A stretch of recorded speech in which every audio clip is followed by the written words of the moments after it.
ഭീകരതയുടെ കറുത്ത ദിനങ്ങളെ ധീരതയുടെ വെളിച്ചം കൊണ്ട് നേരിട്ട ഒരു ഇന്ത്യൻ സൈനികന്റെ കഥയാണ് നമ്മൾ എന്ന് പറയുന്നത്. ഭീകരതയുടെ പേടി സ്വപ്നമായി മാറി ഇന്ത്യയുടെ പരമോന്നത സമാധാനകാല സൈനിക ബഹുമതിയായ അശോക ചക്ര നേടിയ ലാൻസ് നായിക് നസീർ അഹമ്മദ് വാണി. ഭീകരതയുടെ പാതയിൽ നിന്ന് മടങ്ങി രാജ്യത്തിന്റെ കാവൽക്കാരനായ ധീര സൈനികൻ.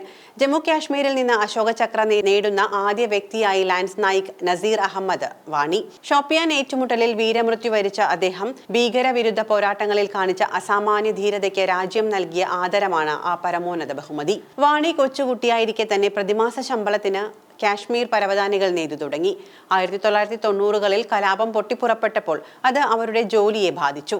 പിന്നീട് ഒരു ജോലി കണ്ടെത്തുന്നത് ഒരു വലിയ പോരാട്ടമായി മാറി. ജോലി അന്വേഷിച്ചുള്ള യാത്രകളും കൂട്ടുകെട്ടുകളും അഹമ്മദ് വാണിയെ ചെന്നെത്തിച്ചത് ഭീകരവാദത്തിന്റെ വഴിയിലേക്കാണ്.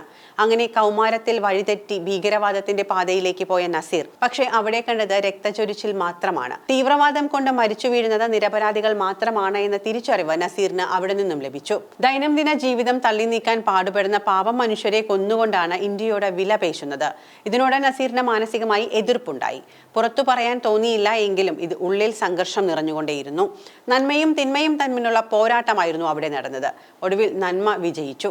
സ്വന്തം ജനതയെയും നാടിന്റെയും ശത്രുക്കൾ ആരാണെന്ന തിരിച്ചറിവ് അദ്ദേഹത്തെ മാറി ചിന്തിക്കാൻ പ്രേരിപ്പിച്ചു. തന്റെ വഴി ഇതല്ല എന്ന് മനസ്സിലാക്കി അക്രമത്തിന്റെ പാത വെടിഞ്ഞു. അദ്ദേഹം ഇന്ത്യൻ സൈന്യത്തിന്റെ ഭാഗമാകാൻ തീരുമാനിച്ചു. അങ്ങനെ അദ്ദേഹം ഒരു പ്രതിവിപ്ലവകാരിയായി മാറി. തുടർന്ന് അദ്ദേഹം കീഴടങ്ങുകയും ചെയ്തു. 1994 അവസാനത്തോടുകൂടി ജാവേദ് അഹമ്മദ് ഷാ നയിച്ച സർക്കാർ അനുകൂല മിലിഷ്യ ഗ്രൂപ്പായ ഇഖ്വാനിൽ ചേരുകയും ചെയ്തു. അക്കാലത്ത് 3 മിലിഷ്യ ഗ്രൂപ്പുകൾ ലയിച്ച തീവ്രവാദത്തിനെതിരെ പോരാടാൻ ഇഖ്വാൻ രൂപീകരിച്ചു. 2002 മുസ്തഫി മുഹമ്മദ് സയീദിന്റെ കീഴിലുള്ള ജമ്മു കാശ്മീർ സംസ്ഥാന സർക്കാർ ഇഖ്വാനെ പിരിച്ചുവിട്ടു. ഇത് അംഗങ്ങളുടെ ഉപജീവന മാർഗം നഷ്ടപ്പെടുത്തി. മുൻപ് ഒരു തീവ്രവാദിയായിരുന്ന നസീർ വാണി പിന്നീട് അക്രമത്തിന്റെ വഴി ഉപേക്ഷിച്ച് രാജ്യസേവനത്തിനായി ഇന്ത്യൻ ആർമിയിൽ ചേരുകയായിരുന്നു.